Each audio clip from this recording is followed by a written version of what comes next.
Layaknya paslon nomor 04 pada pemilihan gubernur dan wakil gubernur Provinsi Maluku Utara untuk didiskualifikasi oleh Mahkamah Konstitusi dengan segala kewenangannya yang ada. Ini boleh bicara di sini kalau sudah clear sebetulnya ini.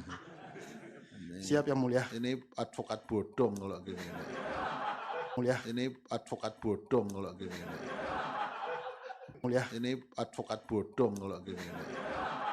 Assalamualaikum warahmatullahi wabarakatuh semuanya. Saya bersyukur sekali hari ini bertemu dengan Gubernur yang sudah ditetapkan oleh KPU Provinsi Maluku Utara, Ibu Seri.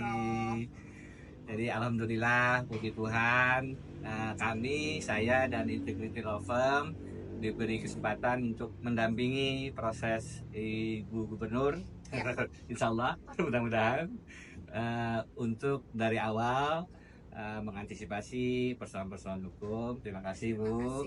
Dan tentu juga kami akan juga mengantisipasi kalau nanti ada sengketa hasil di Mahkamah Konstitusi. Mudah-mudahan sampai ujung bisa lancar dan ditetapkan dan dilantik Amin, amin. Insya Allah. Saya juga mengucapkan terima kasih pada Prof. Denny dan Integrity atas kerjasamanya yang luar biasa, pendampingannya, kita bekerja menjadi satu super team. Terima kasih dari awal hingga penetapan pleno rekapitulasi. Ya, kemarin sudah ditetapkan oleh KPU Provinsi, tentu kita masih ada proses di MK, kita hormati, yang pasti mudah-mudahan segera bisa mengabdi kepada masyarakat Maluku Utara. Terima kasih. Paslon nomor 04 pada pemilihan gubernur dan wakil gubernur Provinsi Maluku Utara untuk didiskualifikasi oleh Mahkamah Konstitusi dengan segala kewenangannya yang ada. Petitum, yang mulia. Ini advokat bodong kalau gini. Perbaikan permohonan pembatalan terhadap keputusan Komisi Pemilihan Umum Provinsi Maluku Utara nomor 67 tahun 2024 tentang penetapan rekapitulasi hasil perhitungan perolehan suara pemilihan gubernur dan wakil gubernur Provinsi Maluku Utara tahun 2024 tanggal 8 Desember tahun 2024. Dianggap kewenangan, dianggap dibacakan. Ada kewenangan ya. Pada kewenangan pada poin B bahwa permohonan pemohon adalah perkara perselisihan penetapan rekapitulasi hasil perhitungan perolehan suara pemilihan calon gubernur dan wakil gubernur Provinsi Maluku Utara. Poin C bahwa permohonan pemohon pula adalah perkara sengketa proses pilkada yaitu calon gubernur dan wakil gubernur Provinsi Maluku Utara yang penuh dengan permasalahan yang bersifat terstruktur, sistematif, dan masif. Yang sejak awal proses tahapan pilkada berjalan, calon nomor 04 telah memanfaatkan seluruh aparatur pegawai negeri sipil untuk kepentingan paslon 04. Olehnya itu, Mahkamah Konstitusi memiliki kewenangan untuk mendiskualifikasi paslon atau pihak terkait 04 pada pilkada gubernur dan wakil gubernur Provinsi Maluku Utara atau membatalkan surat keputusan KPU Provinsi Maluku Utara tersebut. Oke, sebentar. Ini Pak Tuanani malah KTA-nya sudah ini. Siap yang mulia. Sebentar kami baru mengurus dan sudah ada baru diberikan tadi yang mulia. Oke. Nanti kami lengkap yang mulia. Ya, ini boleh bicara di sini kalau sudah clear sebetulnya ini. Siap yang mulia. Ini advokat bodong kalau gini.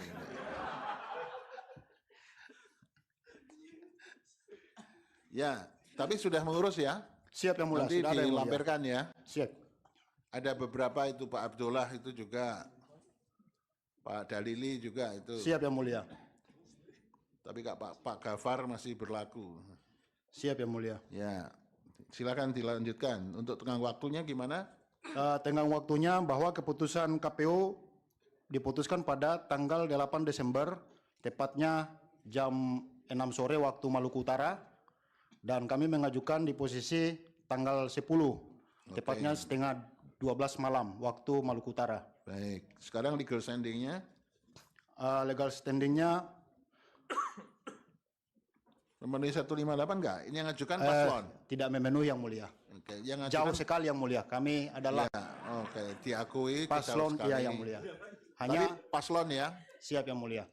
Tapi karena ada TSM. Ada permasalahan yang sangat substansi terkait dengan proses pemilihan yang mulia. Oke, silakan disampaikan apa yang. Makasih yang mulia. Terus silakan. Kami lanjutkan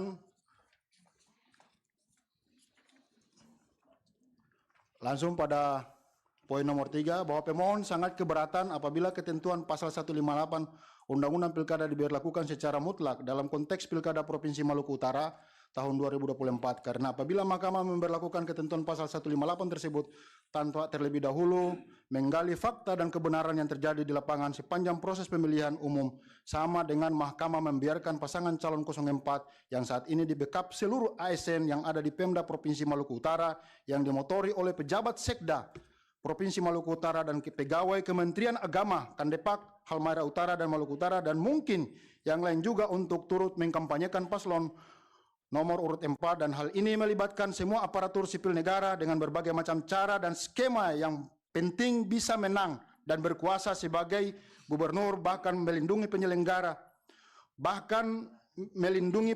pemilu, hal mana tentu bertentangan dengan kewajiban Mahkamah sebagai pintu terakhir bagi pencari keadilan, bukan hanya terhadap keadilan prosedural atau prosedural justice, namun juga terhadap keadilan substantif.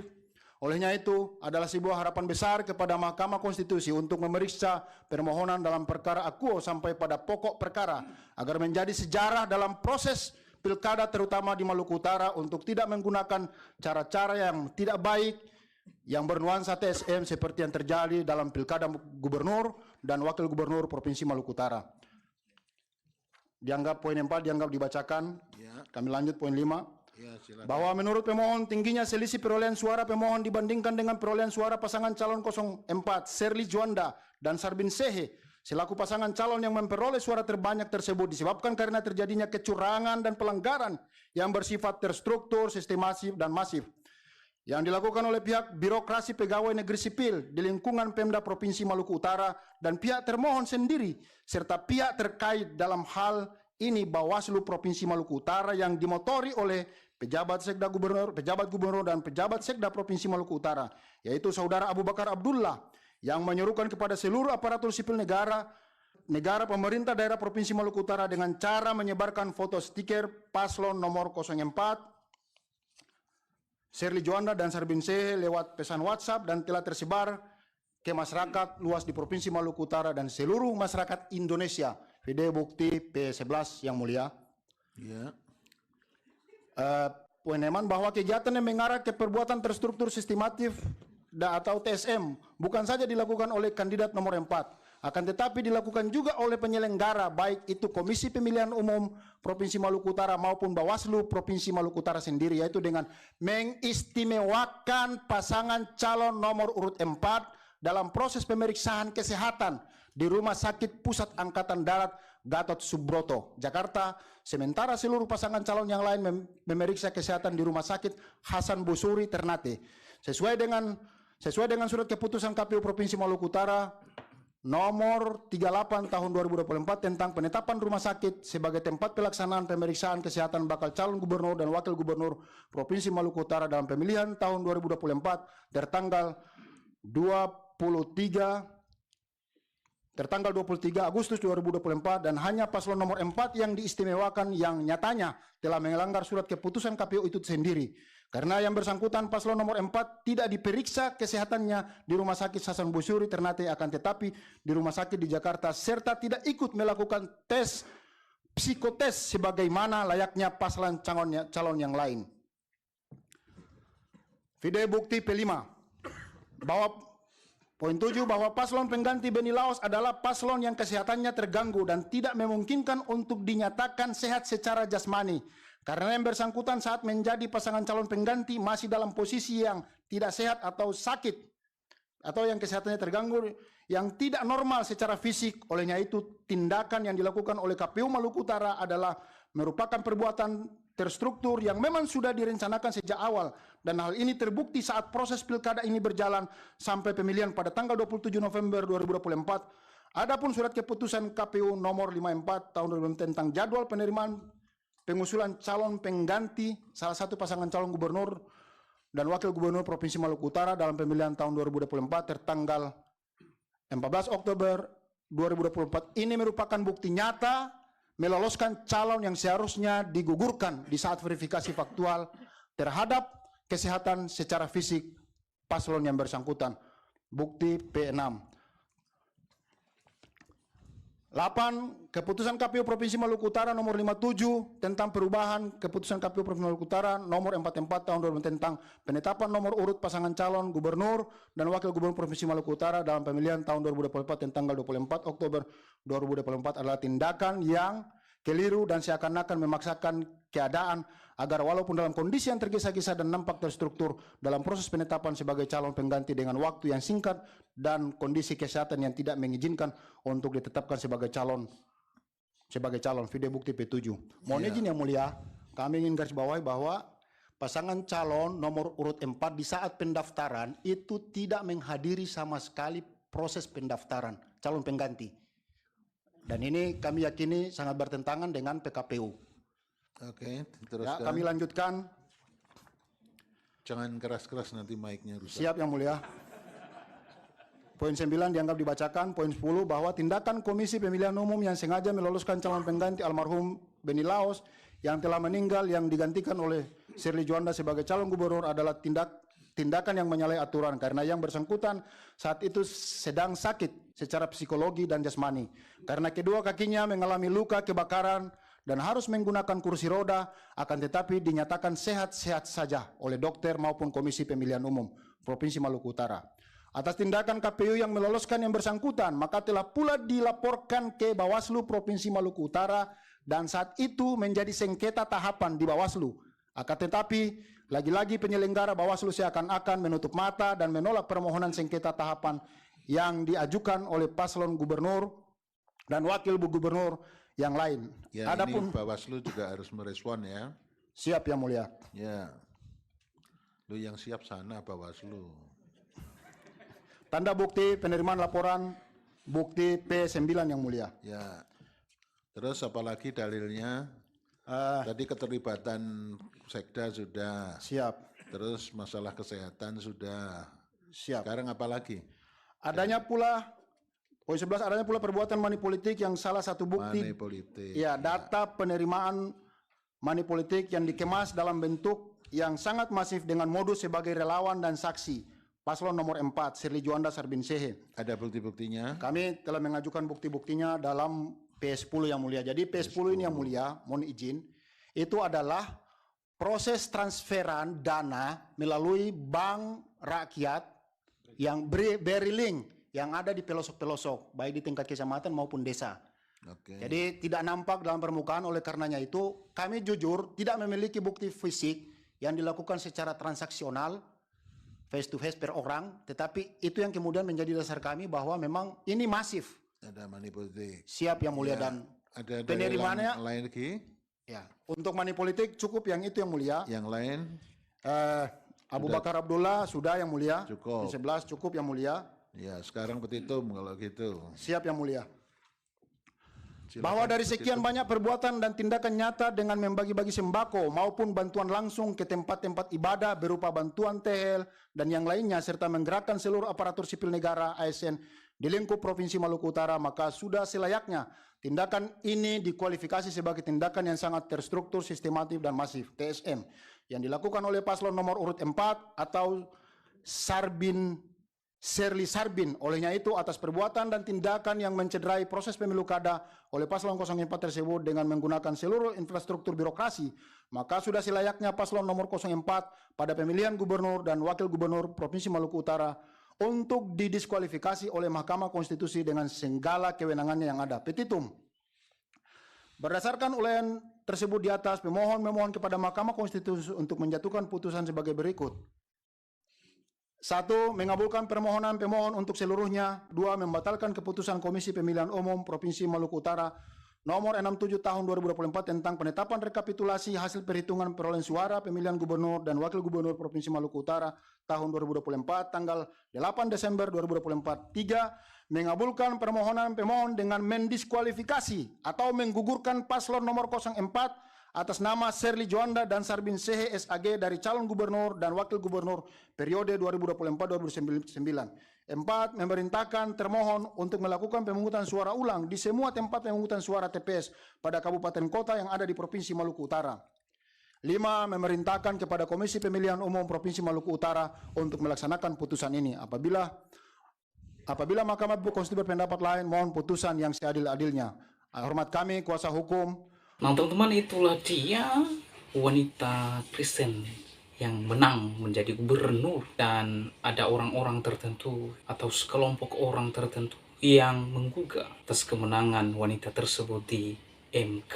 Nah teman-teman, itu sebabnya ada pengacara yang siap mendampingi sampai tuntas terkait dengan permasalahan ini, dan pengacara tersebut mengatakan siap mengantisipasi sampai ujung, atau dengan kata lain sampai selesai masalah tersebut. Dan doa kita kiranya Shirley Sarbin segera dilantik dan mereka memenangkan terkait dengan gugatan tersebut. Kemudian Shirley, wanita Kristen tersebut, ia berterima kasih kepada pengacara yang siap mendampingi dia sampai selesai. Nah teman-teman, kemenangan Shirley Sarbin adalah kemenangan yang ditentukan oleh rakyat, kemenangan yang dipilih oleh rakyat, kemenangan atas kedaulatan rakyat, rakyat yang memilih mereka untuk menjadi wakil mereka, menjadi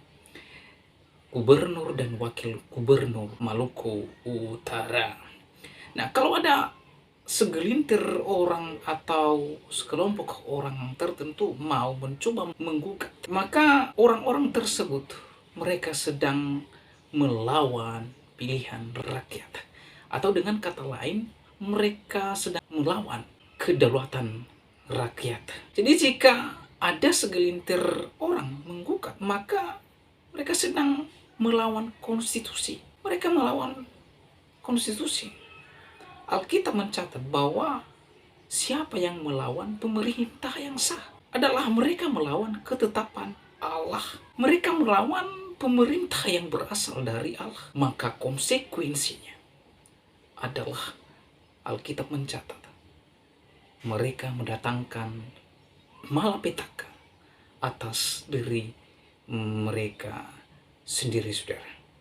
Ya, mereka mendatangkan malapetaka atas diri mereka sendiri. Karena apa? Karena mereka melawan ketetapan Allah. Mereka melawan pemerintah yang berasal dari Allah. Mereka melawan hamba Allah. Alkitab mencatat kita terus mendukung dan mendorong pemerintah yang sah. Bahkan Alkitab mencatat kita mendoakan mereka supaya mereka boleh memimpin suatu daerah atau bangsa tertentu. Jadi itulah sebenarnya pekerjaan orang-orang ini, bukan melakukan perlawanan dan lain sebagainya, ya, tetapi mereka mendoakan dan mendukung pemerintah yang sah. Mengapa saya katakan paslon tersebut adalah pemerintah yang sah? Karena mereka dipilih oleh rakyat sah. Kalau mereka menggugat dan lain sebagainya, maka dari awal saja pendaftaran paslon tersebut, disitulah mereka menggugat dan menolak. Tapi pertanyaannya, mengapa ketika sudah menang lalu baru ada gugatan? Nah ini kan kocak, saudara. Nah, kalau mereka melawan pemerintah, itu artinya mereka berhadapan dengan Sang Pencipta langit dan bumi. Kalau seperti begini ya, mereka melawan Tuhan. Mereka melawan Sang Penguasa. Oleh sebab itu, saudara, kiranya sengketa dan persoalan ini dapat terselesaikan dengan baik. Antara satu dengan yang lain ada kedamaian, ada pengampunan. Antara satu dengan yang lain mereka bersatu kembali untuk membangun Maluku Utara. Di sini saya tidak mendukung ketika ada hal-hal yang tidak jujur terkait dengan kemenangan paslon nomor 4. Kalau memang benar ada hal-hal yang tidak baik, yang tidak jujur, saya tidak pernah dukung itu. Tetapi kalau memang benar-benar murni pilihan rakyat dan tidak ada manipulatif dan lain sebagainya, maka saya dukung dan saya doakan kiranya kebenaran terus dinyatakan atas kepalsuan. Jadi oleh sebab itu, saudara, bagaimana tanggapan dan pendapat saudara setelah menyaksikan videonya? berharap teman-teman memberikan komentar yang baik, yang benar, yang mengedukasi, yang membangun, yang memberkati. Tuhan Yesus tidak pernah mengajarkan kita untuk mengejek, fitnah, dan lain sebagainya. Tetapi Yesus mengajarkan kita untuk menjadi berkat melalui perkataan, melalui tindakan kita. Ya, jika orang lain mendengarkan perkataan kita, kiranya mereka mendapatkan kasih karunia melalui ucapan dan kata-kata kita. Oleh sebab itu, pakailah kata-kata yang memberkati banyak orang, karena memang itu yang dikehendaki oleh Tuhan. Demikianlah video saya kali ini. Sampai bertemu di video saya selanjutnya. Tuhan Yesus memberkati kita semua. Shalom.